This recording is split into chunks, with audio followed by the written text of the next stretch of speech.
चलिए, ये last class में हम लोग पढ़ रहे थे पोटेंशियल एनर्जी ना।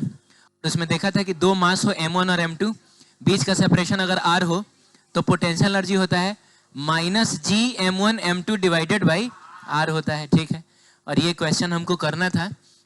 क्वेश्चन कहता है कि two uniform solid spheres of equal radii r, but एक का मास है m और दूसरे का मास है कैपिटल M। ठीक है, तो एक का मास अगर हम लोग मान लेते हैं m, तो दूसरे का मास कितना है बताइए। अच्छा हाँ, दोनों का सॉरी, एक का m है और दूसरे का है 4m है। हाँ 4m है, ठीक है, लेकिन रेडियस दोनों का सेम है। इसका भी रेडियस r है, इसका भी रेडियस कितना है r है। ठीक है, have a centre to centre separation 6r, यानी दोनों के सेंटर्स के बीच का सेपरेशन कितना है। हाँ, तो ये पूरा का पूरा 6r है। ठीक है, the two spheres are held fixed, इन दोनों को फिक्स करके रखा हुआ है। ठीक, a projectile of mass small m is projected from the surface of the sphere of mass m directly towards the centre of the second sphere. अच्छा, यानी इसके सरफेस से एक स्मॉल m मास की चीज को डायरेक्टली फेंकना है उसके सेंटर की तरफ।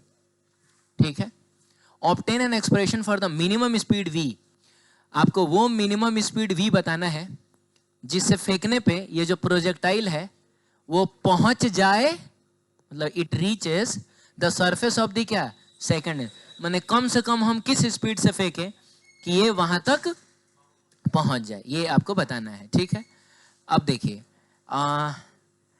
क्वेश्चन तो हम लोग करेंगे, लेकिन उससे पहले कुछ रियल सिचुएशंस को हम लोग देखते हैं, जिसमें मान लीजिए कि ये है चांद है, ये क्या है, और ये धरती है। तो ऑब्वियसली चांद का मास कम है, धरती का मास थोड़ा, कहीं इतना गौर से देख रहा है।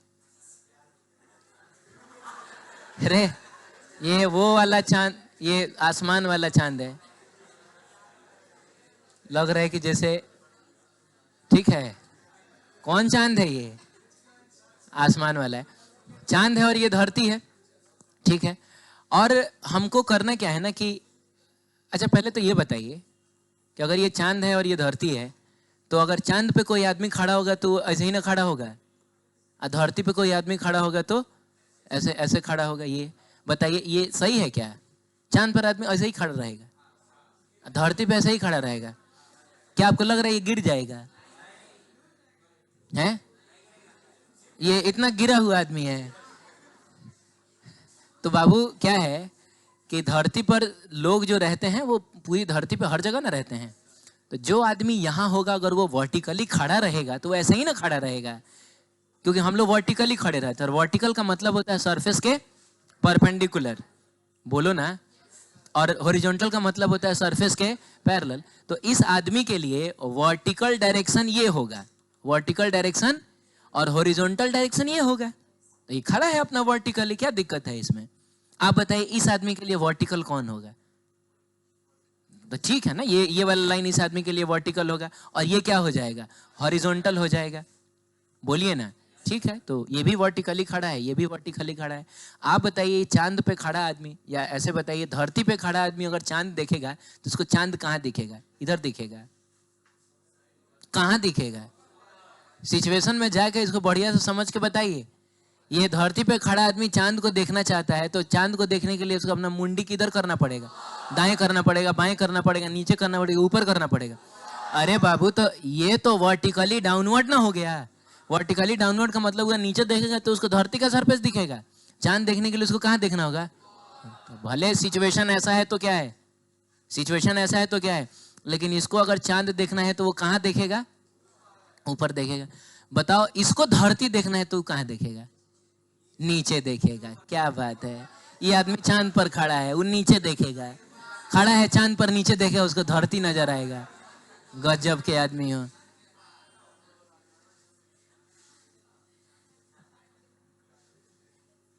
दिमाग में बर्फ जम गया है क्या? कहाँ देखेगा ये आदमी? ये भी ऊपर। तो कमाल की बात यह है कि एक ही समय पे अगर ये चांद पर खड़ा आदमी धरती देखेगा तो उसको भी ऊपर ही देखना होगा, धरती पे खड़ा आदमी अगर चांद देगा तो उसको भी कहाँ देखना पड़ेगा, ऊपर ही देखना पड़ेगा। ये आपको समझ में आ रहा है? हाँ, अब सुनिए क्या है कहानी कि मैंने क्या किया कि चांद से एक पत्थर, सॉरी हाँ चांद कहो धरती कहो, धरती ले लेते पहले। धरती से एक पत्थर उठाया, चाहे चलिए इस पेन को ही ले लिया जाए, और इस पेन को मैंने चला के फेंका चांद की तरफ। चांद मुझको कहाँ दिख रहा है बताओ? चांद की तरफ फेंका, क्या होगा? पहुंच जाएगा चांद पे? नहीं पहुंचेगा।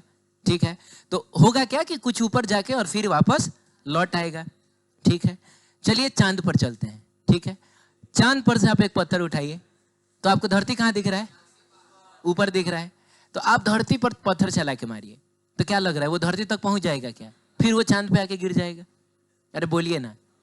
तो हो कुछ यूं रहा है कि जब आप, सुनिएगा ध्यान से, जब आप बाबू सुनिए, हाँ, जब आप धरती से चांद की तरफ फेंक रहे थे ना, तो आप बताइए इसकी वेलोसिटी किधर है? तो ऊपर है। ठीक है, अभी मान लीजिए हम लोग धरती पे खड़े हैं, वेलोसिटी कहाँ है? ऊपर है। और इस पर कितने लोगों का ग्रेविटेशनल फोर्स लग रहा है? 2 लोगों का। एक तो धरती के नीचे लग रहा है, और चांद का कहाँ लग रहा है? क्या चांद इस पर ग्रेविटेशनल फोर्स लगा रहा होगा? एकदम लगा रहा होगा। बहुत कम लगा रहा होगा ये अलग बात है, लेकिन लगा रहा होगा। समझ रहे हैं? एक और बात है, आपने टाइड्स का नाम सुना है? लो टाइड, हाई टाइड नाम सुना है?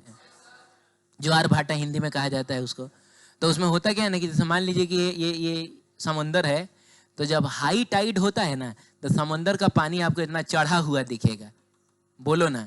लेकिन वही जब लो टाइड होगा तो यही समुद्र का पानी थोड़ा उतरा हुआ दिखेगा। आपको पता है इस हाई टाइड और इस लो टाइड की वजह क्या है? चांद का ग्रेविटेशनल फोर्स।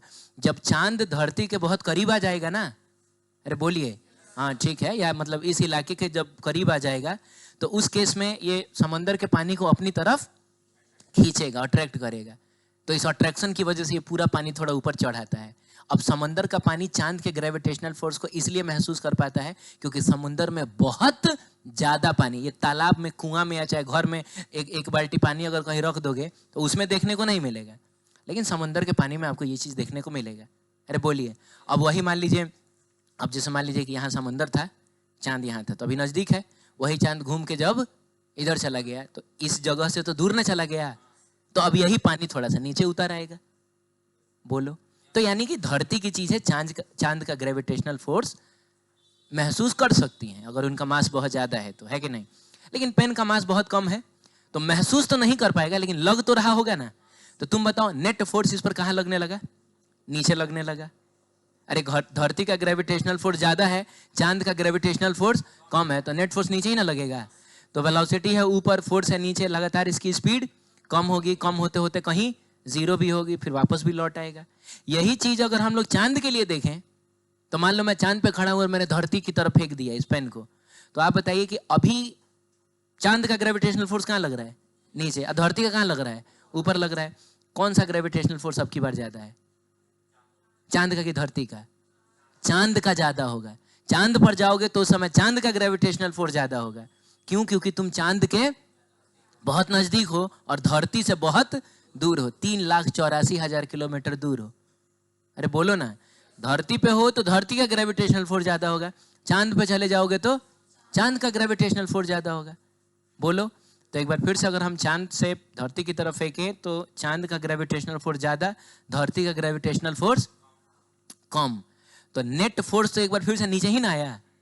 बोलिए ना। और इसकी वेलोसिटी कहाँ है? ऊपर है। तो फोर्स नीचे, वेलोसिटी ऊपर, इसकी स्पीड लगातार कम होगी, कम होते होते कहीं रुकेगा, फिर वापस लौट आएगा। अरे बोलिए। अब आइए यहां पर हम देखते हैं, मैंने क्या कहा, इसको चांद मानिए, उसको क्या मानिए? धरती मानिए। ठीक है, तो यहां से जब आपने फेंका तो बताइए किसका ग्रेविटेशनल फोर्स इस पॉइंट पर ज्यादा होगा? इसका। अरे इसी का ना ज्यादा होगा क्योंकि इसके ये बहुत नजदीक है। अरे बोलो यार।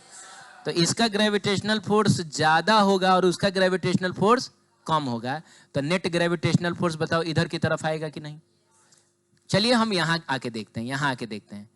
तो जब तुम थोड़ा दूर चले जाओगे तो इसका वाला ग्रेविटेशनल फोर्स थोड़ा कम हो जाएगा और बाबू इसका वाला ग्रेविटेशनल फोर्स थोड़ा बढ़ जाएगा। ये तुम समझ रहे हो? तुम उसके नजदीक जा रहे हो तो उसका ग्रेविटेशनल फोर्स बढ़ेगा ना।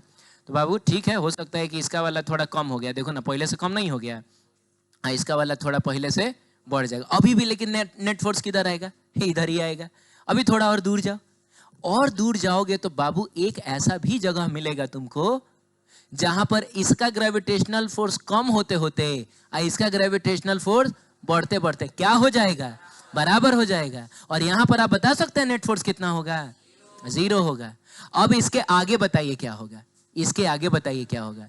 अभी धरती का ग्रेविटेशनल फोर्स ज्यादा होगा क्योंकि हम लगातार उसकी तरफ जा रहे हैं, और इसका वाला और पहले से कम हो जाएगा, और नेट फोर्स अब कहां की तरफ लगने लगेगा, उधर की तरफ लगने लगेगा। आप समझ रहे हैं? यानी देखिए ये वो इलाका है, यहां से लेकर यहां तक वो इलाका है जिस इलाके में अगर किसी ऑब्जेक्ट को आप ड्रॉप करिएगा, छोड़िएगा, तो वो किसकी तरफ भागेगा, वो चांद की तरफ भागेगा। नहीं समझ में आ रहा है? क्योंकि नेट फोर्स जो है वो चांद की तरफ ना आ रहा है, तो इधर की तरफ नेट फोर्स लगेगा। ये वो इलाका है जिस इलाके में अगर आप किसी ऑब्जेक्ट को छोड़िएगा तो वो किसकी तरफ जाएगा, वो उधर की तरफ जाएगा। बोलिए जल्दी। और इस जगह पे जस्ट आप किसी चीज को छोड़िएगा तो वो किधर जाएगा, वो कहीं नहीं जाएगा, वो जहां छोड़िएगा वो वहीं पे रहेगा। अरे बोलिए। चलिए तो आइए देखते हैं अब हम कैसे डील करेंगे इस सिचुएशन को। तो सबसे पहले हमारे लिए एक पॉइंट बड़ा इंपॉर्टेंट होगा, और पता है वो कौन सा पॉइंट है? अरे पता है कौन सा पॉइंट है? वो पॉइंट जिस पॉइंट पे इस पर नेट फोर्स कितना लगने लगे, 0। जिस पॉइंट पे जितना ग्रेविटेशनल फोर्स चांद का उतना ही ग्रेविटेशनल फोर्स अर्थ का लगने लगे। बोलिए ना। हाँ, क्योंकि मतलब ये पॉइंट इंपॉर्टेंट इसलिए है क्योंकि हमको फेंक के यहां पहुंचाना है ना, लेकिन एक्चुअली हमारा मकसद यहां पहुंचाने का नहीं है। हमारा मकसद कहां पहुंचाने का है? हमारा मकसद तो बस यहां तक पहुंचा देने का है, क्योंकि इसके आगे तो धरती खुद खींच के लेके जाएगा। आप समझे नहीं? जैसे यहां से लेकर यहां तक नेट फोर्स इधर लग रहा था, इसके बाद नेट फोर्स उधर लग रहा है, तो अगर मान लीजिए कि इसकी स्पीड कम होते होते यहां 0 हो गई तो वापस लौट आएगा, यहां 0 हो गई वापस लौट आएगा, यहां 0 हो गई तो कहीं नहीं जाएगा, वही रहेगा। लेकिन अगर थोड़ा सा भी आगे बढ़ गया ये, क्या लग रहा है, तो क्या लग रहा है, वापस लौट के आएगा वहीं पर। आपको नहीं लग रहा उधर चला जाएगा? तो इसमें ट्विस्ट यही है कि हमारा मकसद यहां नहीं पहुंचाना है, हमारा मकसद बस यहां पहुंचाना है। It is something like, sorry फिर से बनाने दो।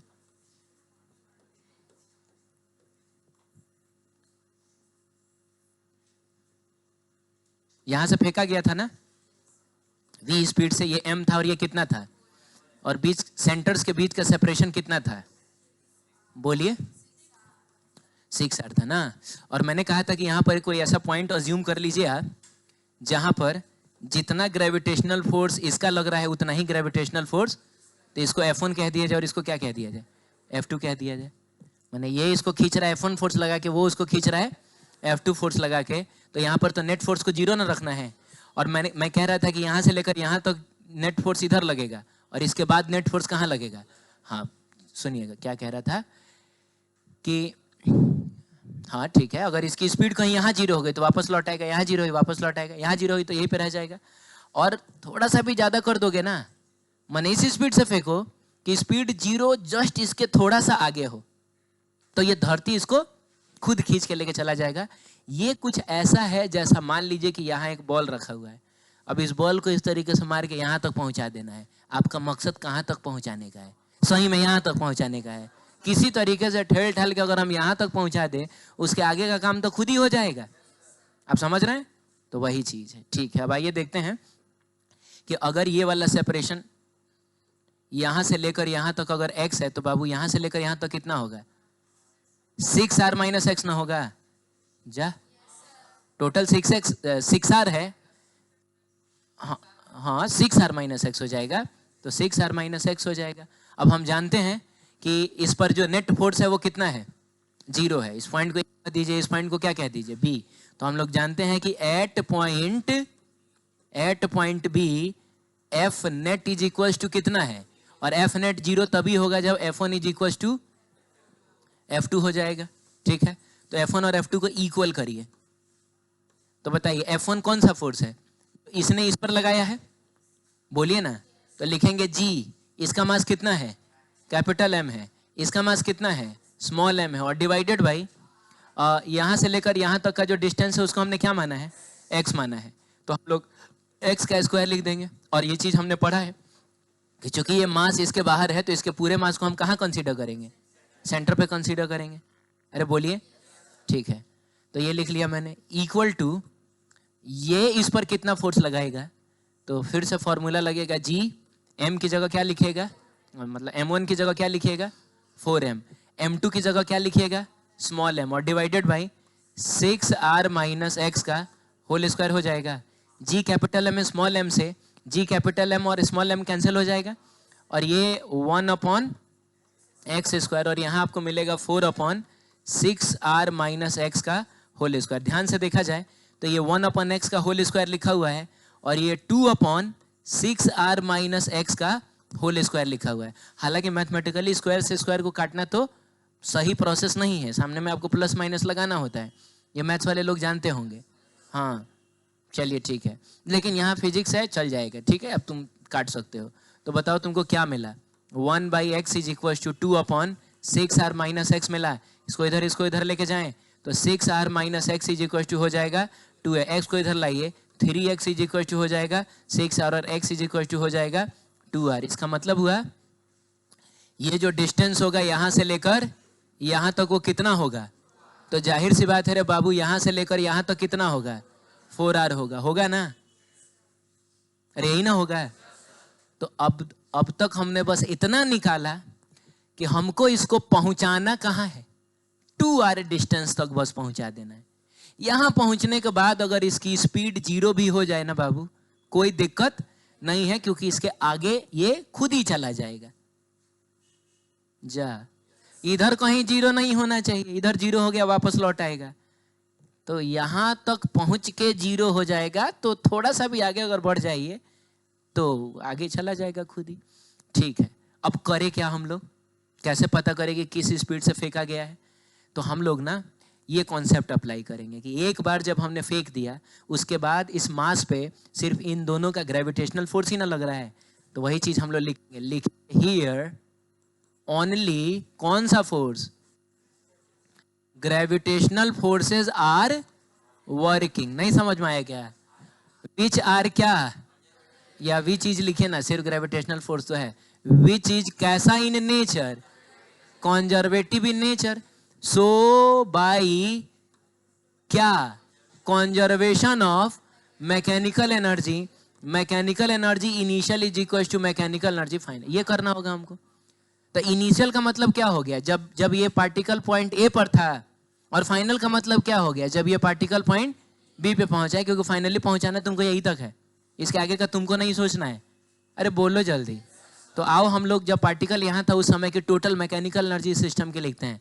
मैकेनिकल एनर्जी में आता है काइनेटिक एनर्जी और पोटेंशियल एनर्जी। सबसे पहले बताओ बड़का काइनेटिक एनर्जी कितना है, कुछ नहीं है, इसको फिक्स करके रखा गया है। इसका काइनेटिक एनर्जी कितना है, कुछ नहीं है, इसको भी फिक्स करके रखा गया है। लेकिन इसका तो काइनेटिक एनर्जी आएगा ना, और कितना आएगा, 12mv² आएगा। तो चलिए 12mv², सही है, प्लस अब हम सिस्टम की पोटेंशियल एनर्जी लिखेंगे। तो यहाँ 3 पेयर्स ऑफ मासेस हैं, तो सबसे पहले इस पेयर का लिखेंगे, फिर इस पेयर का लिखेंगे, अरे यार, और फिर हम लोग इस पेयर का लिखेंगे। तो आइए इस पेयर का लिखा जाए। तो पोटेंशियल एनर्जी का फॉर्मूला होता है -Gm1m2/r, नॉट r², सिर्फ r। तो क्या किया जाए, इसके पूरे मास को सेंटर पे डाला जाए, क्योंकि ये वाला जो मास है इसके बाहर ना है, तो पूरे मास को सेंटर पे डालिए। तो बताइए यहाँ से लेकर यहाँ तक का जो डिस्टेंस होगा वो r ही ना है, रेडियस इसका r है, इसका भी रेडियस कितना है, r है। तो हो जाएगा -G capital M small m upon कितना, r। तो चलिए लिखते हैं -G capital M small m और डिवाइडेड बाई r। ठीक, उसके बाद हम लोग इस पेयर का लिखते हैं। तो बताइए क्या लिखा जाए, -G, ये भी हालांकि कैपिटल M ही है, हाँ, -G 4m स्मॉल m, और यहां से लेकर यहां तक का डिस्टेंस कितना है, नहीं बाबू, नहीं, सेंटर टू सेंटर ना 6r है, सेंटर टू सरफेस जो होगा वो तो बस 5r ना होगा, जा 5r हम लोग लिखेंगे। ठीक है, तो लिखेंगे -G, बड़का का 4m ना था, और छोटका का कितना था, स्मॉल m, और डिवाइडेड बाई 5r आएगा। उसके बाद अब एक आखिरी पेयर बच गया, ये दोनों बड़ा वाला। ठीक है, तो -G m × 4m, और डिवाइडेड बाई दोनों के सेंटर्स के बीच का सेपरेशन कितना है, 6 आ रहा है। तो minus G M into 4m और डिवाइडेड बाई 6r। तो ये मैंने टोटल पोटेंशियल एनर्जी भी लिख दिया। अब यही चीज हमको फाइनल सिचुएशन के लिए भी लिखना है। अरे फाइनल मैकेनिकल एनर्जी लिखोगे ना, तो फाइनली तुम एक बात बताओ, इसका काइनेटिक, फाइनली ये पॉइंट यहां से यहां ना पहुंच चुका है, अरे बोलिए ना, तो इसकी काइनेटिक एनर्जी कितनी, इसका बड़का का कितना, इसको तो फिक्स करके ना रखा गया है 0, इसका काइनेटिक एनर्जी 0, सही है। आप बताइए जब ये यहां पहुंच गया है तो इसकी स्पीड भी 0 ही करनी है हमको, बोलिए ना, हमारा मकसद यही तक पहुंचाना है।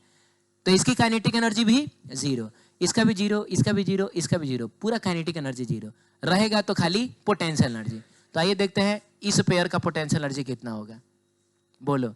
तो माइनस जी एम, एम मतलब कैपिटल एम स्मॉल एम, और यहां से लेकर यहां तक कितना था, 2r था, तो वो लिखेंगे हम लोग minus G capital M small m divided by कितना, 2r। Very good. अब हम लोग इस पेयर का लिखेंगे, क्या लिखेंगे, minus G 4m small m, और ये डिस्टेंस कितना है, 4r है, तो 4r लिख लेंगे। Minus G 4m small m divided by 4r। अच्छा, अभी ये वाला पेयर तो फाइनल सिचुएशन में भी तो रहेगा, तो ये कितना हो जाएगा, माइनस जी m 4m और डिवाइडेड बाई 6r।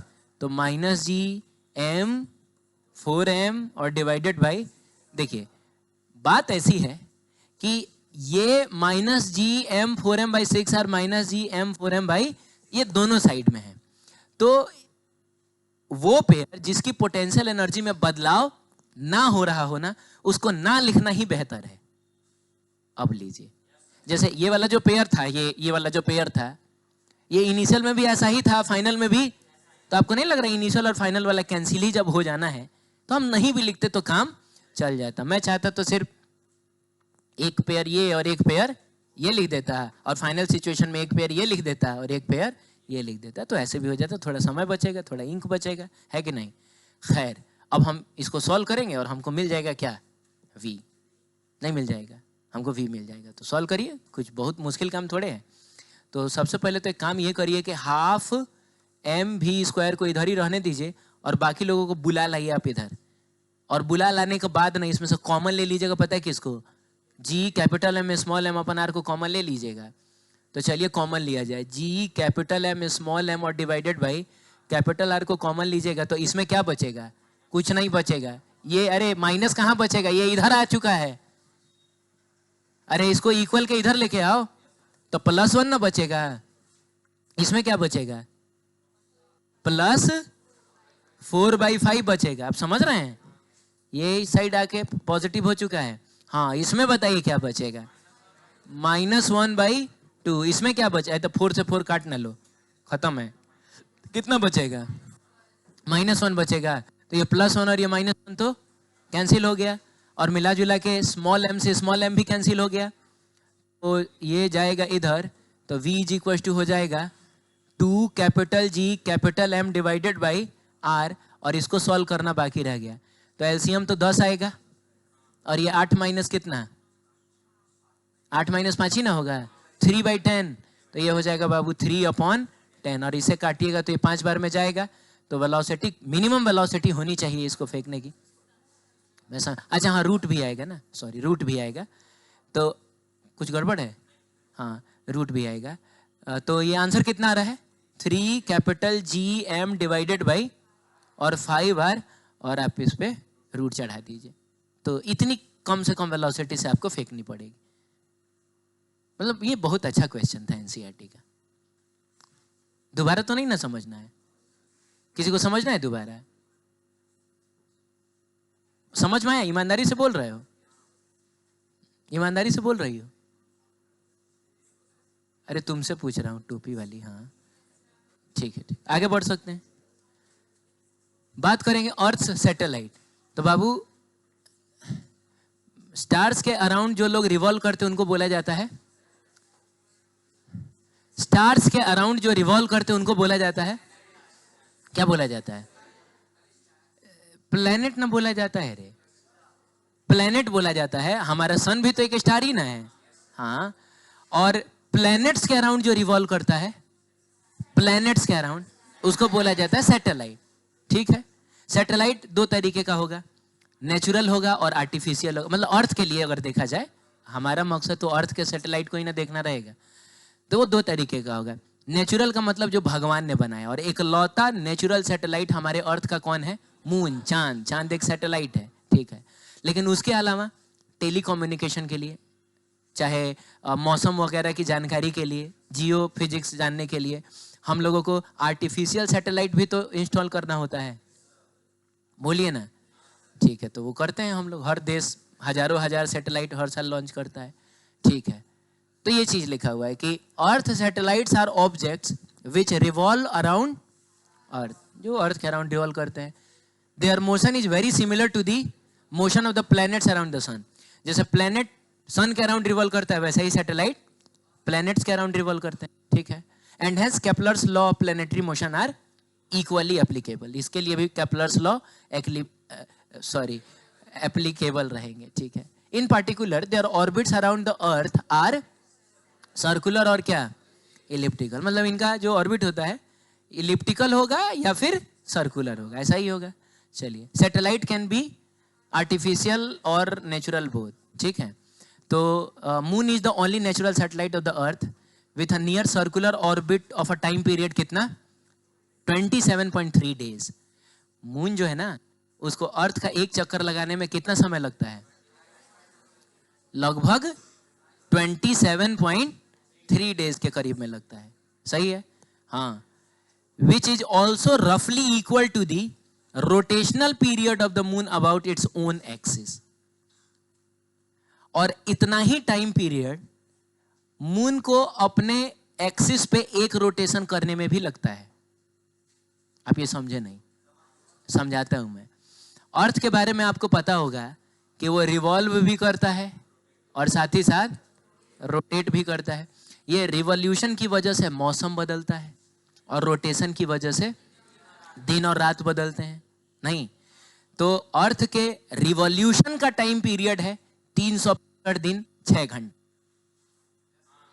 रिवॉल्यूशन का टाइम पीरियड है। एक चक्कर लगाने में उसको समय कितना लग जाता है? 3, हाँ वही एक साल जिसको बोला जाता है। टाइम पीरियड को ही ईयर बोला जाता है एक्चुअली। 365 डेज और लगभग 6 आवर्स का समय लगता है। लेकिन रोटेशन का टाइम पीरियड कितना होता है? बस एक दिन। एक दिन का मतलब 24 घंटा होता है। तो अर्थ का रिवॉल्यूशन का टाइम पीरियड कुछ और है, रोटेशन का टाइम पीरियड कुछ और है। लेकिन मून के केस में ये दोनों बराबर होता है। मून के केस में एक चक्कर लगाने में उसको समय कितना लगता है? लगभग 27 दिन, मानो ना 27 दिन। तो एक चक्कर रोटेट करने में भी उसको समय लगेगा 27। जितने देर में वो रिवॉल्व करता है उतनी ही देर में वो एक चक्कर में रोटेट भी करता है। और यही वजह है कि हम आज तक सिर्फ चांद का एक ही हिस्सा देख पाए हैं। यही वजह है। अच्छा तुम, ठीक है, मैं अभी समझाऊंगा, बहुत बढ़िया समझाऊंगा क्यों। आज तक हम चांद का सिर्फ एक ही हिस्सा देख पाए। आप कभी भी इंटरनेट वगैरह पे फोटो देखिएगा ना, तो चांद का आपको एक ही हिस्से का फोटो दिखेगा। आपको चांद का पीछे वाला हिस्सा आज तक हम लोग देख ही नहीं पाए हैं। हालांकि पता नहीं, चाइना शायद कोई भेजा है क्या, कुछ भेजा है जो चांद के उस हिस्से में लैंड किया है, जो हिस्सा आज तक हम लोग देख नहीं पाए हैं। शायद ऐसा हुआ है। तो एक काम करिए, आप आइए आइए। अरे आइए ना, मैं समझाता हूं कि क्यों हम चांद का सिर्फ एक ही हिस्सा देख पाते हैं। अरे आइए ना, आइए, क्या दिक्कत है, हद करते हो तो।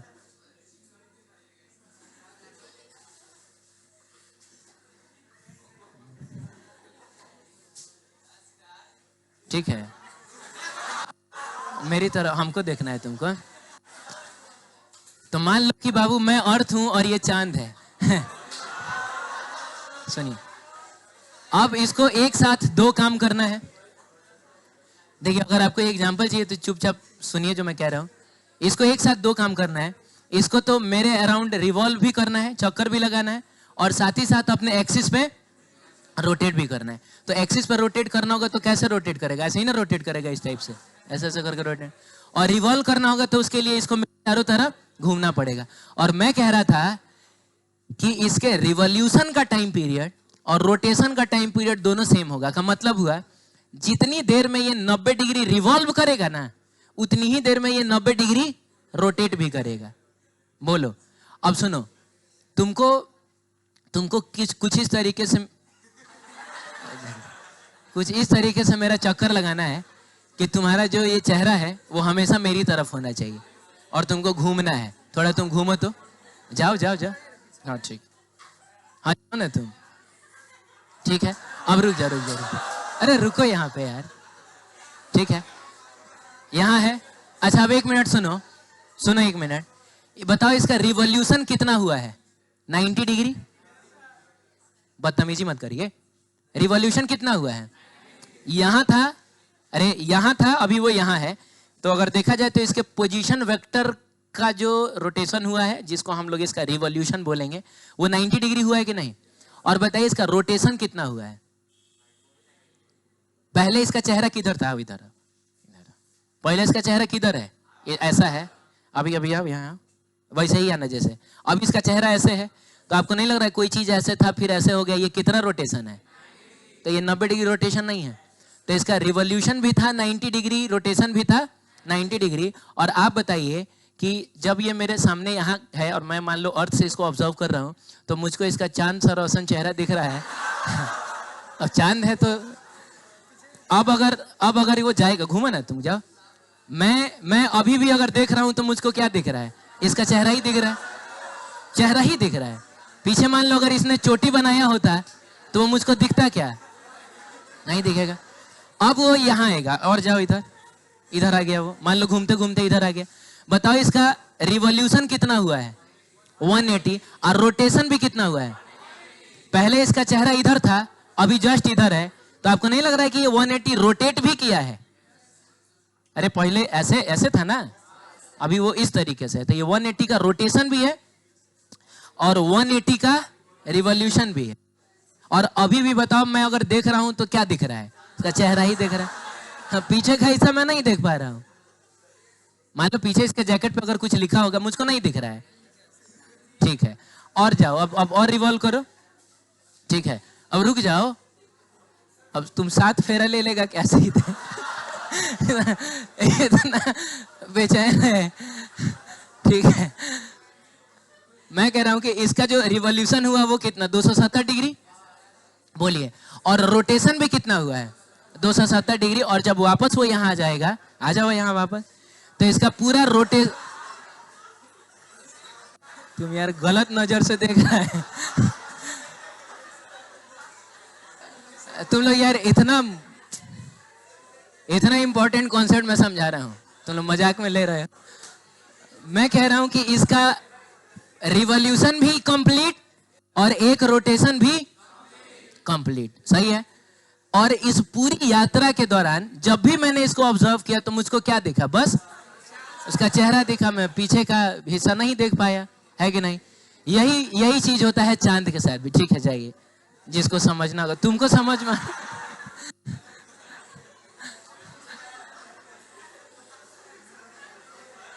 यही होता है चांद के साथ भी। जब वो रोटेट करता है ना, तो इस तरीके से रोटेट और इस तरीके से रिवॉल्व करता है कि आप अर्थ के किसी भी पॉइंट से ऑब्जर्व करिएगा, आपको सिर्फ एक ही हिस्सा दिखेगा, ये पीछे वाला हिस्सा को नहीं दिखेगा। ठीक है, ठीक है, आगे बढ़ते हैं।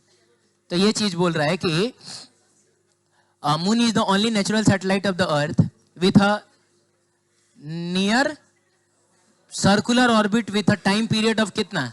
इतना, विच इज ऑल्सो रफली the time period of its rotation about its own axis. ठीक है, artificial satellites are launched by many countries for practical use in fields of telecommunication. ठीक है, मोबाइल से हम लोग जो कम्युनिकेशन करते हैं, इसमें भी सैटेलाइट्स का इन्वॉल्वमेंट होता है ना। अभी इलॉन मस्क ने एक स्टार लिंक पूरा बिछाया है, तो वो सारा सैटेलाइट ही ना है। हाँ, कहीं भी रहिएगा, पहाड़ में, जंगल में, कहीं भी, तो उसका टावर पकड़ेगा। खैर, जियोफिजिक्स का मतलब हुआ धरती से संबंधित अगर फिजिक्स आपको कुछ स्टडी करनी है तो उसके लिए भी हम लोग सैटेलाइट्स को लॉन्च करते हैं। और मेटेरोलॉजी का मतलब होता है साइंटिफिक स्टडी ऑफ क्या? एटमॉस्फेयर। तो इन सब के लिए हम लोग आर्टिफिशियल सैटेलाइट लॉन्च करते हैं। ठीक है, आगे बढ़ते हैं, बात करेंगे टाइम पीरियड ऑफ सैटेलाइट। मतलब सैटेलाइट को एक चक्कर लगाने में कितना समय लगेगा और किसी भी सैटेलाइट की स्पीड कितनी होनी चाहिए।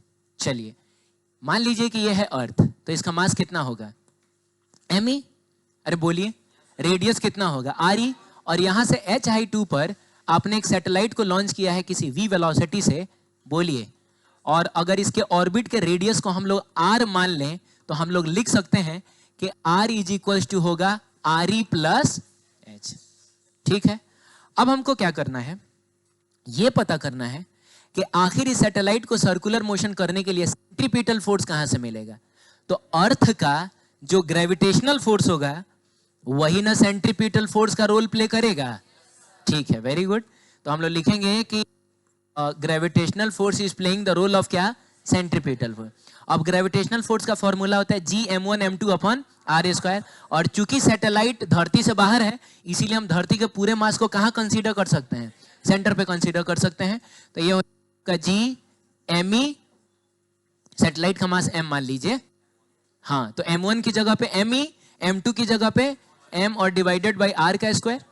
हाँ, r की जगह पे r प्लस h भी लिख सकते हो, लेकिन अभी फिलहाल के लिए हम लोग r लिखते हैं। ठीक है, is equal to centripetal force का फॉर्मूला होता है mv स्क्वायर अपॉन r से r कैंसिल हो जाएगा, और कमाल की बात है कि m से m भी कैंसिल हो जाएगा, और स्क्वायर को अगर इधर लेके आओगे तो v इज इक्वल टू तुमको मिलेगा अंडर रूट Gme और डिवाइडेड बाई क्या r। मन करे तो आप इसको लिख सकते हैं v is equal to under root Gme upon RE plus क्या h, ये भी लिख सकते हैं।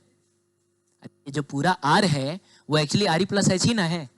हाँ, तो क्वेश्चन पे डिपेंड करता है कि उसने दिया क्या है। अगर उसने सेंटर से डिस्टेंस दे दिया है, बोलो ना, तो हम r लिख लेंगे। अगर मान लीजिए कि उसने सरफेस से हाइट दिया है तो हम RE प्लस h लिख लेंगे। सही है, चलिए बात करेंगे टाइम पीरियड की। टाइम पीरियड का मतलब हुआ एक चक्कर लगाने में लगा हुआ समय। 9th क्लास वाला फॉर्मूला यूज करिए, time is equal to distance upon speed. आप बताइए एक चक्कर लगाने में ये कितना डिस्टेंस ट्रेवल करेगा, 2 पाई r। तो हम लोग लिखेंगे time is equal to distance की जगह पे 2 पाई r और स्पीड की जगह पे v लिखेंगे। अब v की वैल्यू हम यहां से लाके पुट कर लें, अरे ये इजी वाला है, इसी को पुट करते हैं।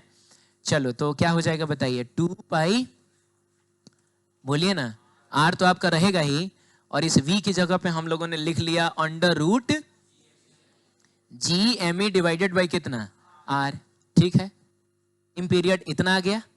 अब फॉर्म में याद रखना बड़ा मुश्किल काम है, तो एक काम करते हैं, हम दोनों साइड स्क्वायर कर लें।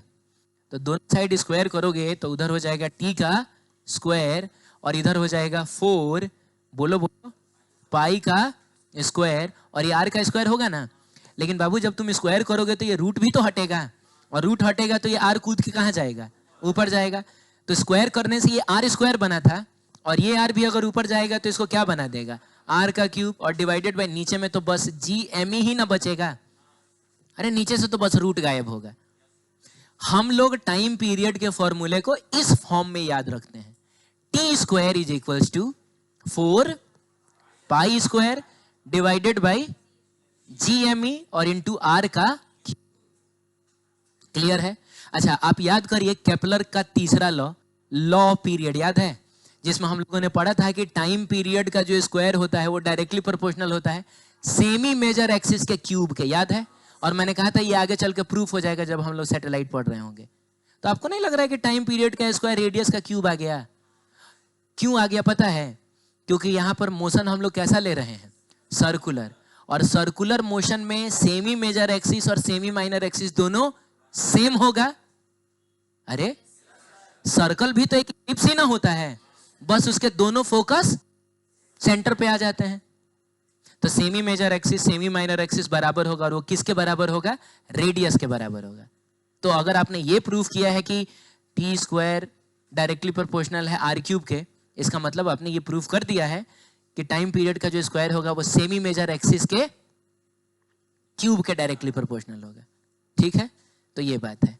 अब सुनिए, अच्छा इसी में हमको मन करेगा तो हम ऐसे भी लिख सकते हैं ना, T square is equal to 4, चलिए दूसरे लाइन यहाँ लिखता हूँ। क्या आया था, T square is equal to, पहले बताओ 4 pi square divided by G into M E, और आर का क्यूब आया था।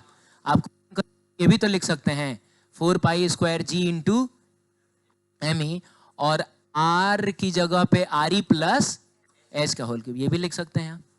बोलिए जल्दी। तो इसे एक चीज पता चल रहा है कि अगर हम हाइट को बढ़ाएंगे ना, किसको, हाइट को बढ़ाएंगे, तो ये हाइट वाला टर्म ऊपर ना है, इसका मतलब है कि टाइम पीरियड भी बढ़ेगा। तो जितना ज्यादा हाइट पे आप किसी सैटेलाइट को लॉन्च करिएगा, टाइम पीरियड उतना ही ज्यादा होगा। ठीक है, ये बात है। अब सुनो, ये जो स्पीड आया है under root G M E upon R आया है, ये स्पीड एक्चुअली बताना क्या चाह रहा है? तो ये बताना चाह रहा है कि अगर आप किसी आर रेडियस के ऑर्बिट में किसी भी सैटेलाइट को लॉन्च करना चाहते हो, और इसमें कहीं भी सैटेलाइट का मास नहीं है, सैटेलाइट 5000 केजी का हो चाहे 5 केजी का हो, स्पीड सबके लिए सेम होनी चाहिए, क्योंकि इसमें कहीं मास ऑफ सैटेलाइट आया है क्या? जी एक कांस्टेंट है, मास ऑफ अर्थ आया है, और जिस ऑर्बिट में आप इसको लॉन्च करना चाह रहे हैं उस ऑर्बिट का रेडियस आया है। बोलो ना। तो पहली बात तो ये कि टाइम पीरियड हो, बोलो ना, टाइम पीरियड में भी तो नहीं है ना मास ऑफ सैटेलाइट।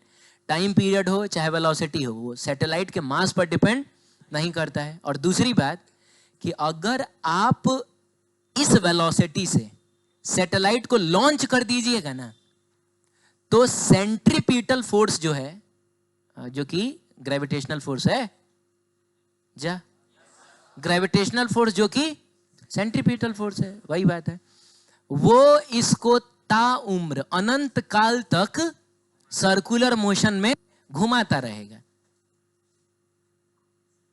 आपको बार बार जाके सैटेलाइट में पेट्रोल डालने की जरूरत नहीं है। धरती का जो ग्रेविटेशनल फोर्स है वो उसको सेंट्रीपिटल फोर्स प्रोवाइड कर देगा, और ये जब तक धरती रहेगी तब तक इसके अराउंड क्या करता रहेगा, रिवॉल्व करता है। अच्छा, जैसे चांद रिवॉल्व करता है धरती के अराउंड, तो क्या लग रहा है, चांद में हम लोग जाकर पेट्रोल डालते हैं, वो लगातार आज से 500 साल पहले भी घूम रहा है, अभी भी घूम रहा है, 2-3 लाख साल बाद भी देखोगे तब भी ऐसे ही घूमता रहेगा। बोलिए जल्दी।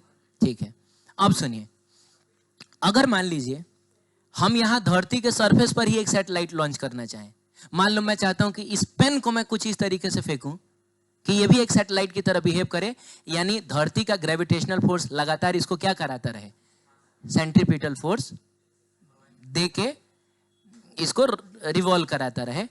तो उस केस में स्पीड कितनी होनी चाहिए, है ना बाबू? तो एक बात बताओ, अगर तुम सैटेलाइट को लॉन्च करना चाह रहे हो जस्ट कहां, धरती के सरफेस पर, तो एच की वैल्यू हो जाएगी, अरे एच की वैल्यू कितनी हो जाएगी, 0 हो जाएगी। और वेलोसिटी का फॉर्मूला हमने देखा है, वो होता है G M E divided by R E plus H ना होता है, तो ये एच तो 0 हो गया। हाँ, तो इसको हटाइए यहां से। अब देखिए, आपको लग रहा है कि मैं अब यहाँ 6.67 वाला और यहाँ मास ऑफ अर्थ और यहाँ रेडियस ऑफ अर्थ रखूंगा, तो ऐसा मैं करने के मूड में नहीं हूँ। इसको सॉल्व करने के मैं क्या करूंगा कि ऊपर नीचे आरी से मल्टीप्लाई डिवाइड करूंगा। अब ये मेरे करते ही ये बन गया जी एम ई अपॉन कितना, आर ई स्क्वायर, और इंटू आर ई आ गया। आप बताइए G M E upon R E square को क्या बोला जाता है, स्मॉल जी बोला जाता है। तो एक्चुअली लिखा हुआ है स्मॉल जी इंटू आर ई। स्मॉल जी की वैल्यू लगभग में बताइए कितनी होती है, 10 होती है, और आर ई होता है 6.4 इंटू 10⁶ मीटर। अरे होता है ना। अब ये 10 इसको 64 बना देगा, और 64 8 बन के बाहर निकलेगा, तो ये हो गया बाबू तुम्हारा 8, और 10⁶ क्या बन के बाहर निकलेगा, 10⁻³ इतना मीटर पर सेकेंड। अच्छा, 10⁻³ को अगर हम किलो बोल दें तो ये लिखा हुआ है 8 किलोमीटर पर सेकेंड। अगर इस पेन को मैंने 8 किलोमीटर पर सेकेंड से फेंक दिया, और मान लो रास्ते में कहीं इसको कुछ ना मिले, जैसे ऐसे तो जाके उसी दीवार से टकरा जाएगा, एकदम धरती गोल होता सही में, जैसे फुटबॉल गोल होता है वैसा धरती थोड़े है। अरे धरती में पहाड़ है, कहीं समंदर है, तो कहीं गड्ढा है, तो एकदम अगर गोल होता ना, और मैं इसको फेंक देता 8 किलोमीटर पर आवर से, तो ये पेन एक सैटेलाइट की तरह बिहेव करने लगता है।